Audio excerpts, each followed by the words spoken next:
Hey guys, so this is the Garacad vlog. It took about 6 hours to get there from Garacad. Of course, we saw some more camels and ari. They're everywhere in Somalia. We were staying in these container homes that we kind of got a hookup through our friend who's very generous. We had Turkish food that night. And then this is the seaport that's being built. Inshallah, it will be done soon.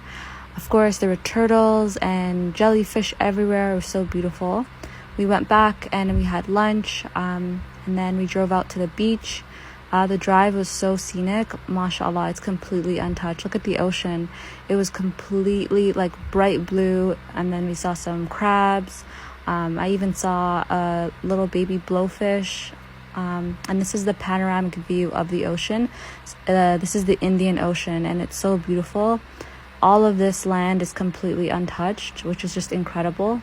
It has so much potential, and inshallah there will be something that we can do with it at a later time. And then we went to the local Starbucks. It's called Burwaka, and I had my first Anna Galen tea, and this is it. I hope you guys enjoy.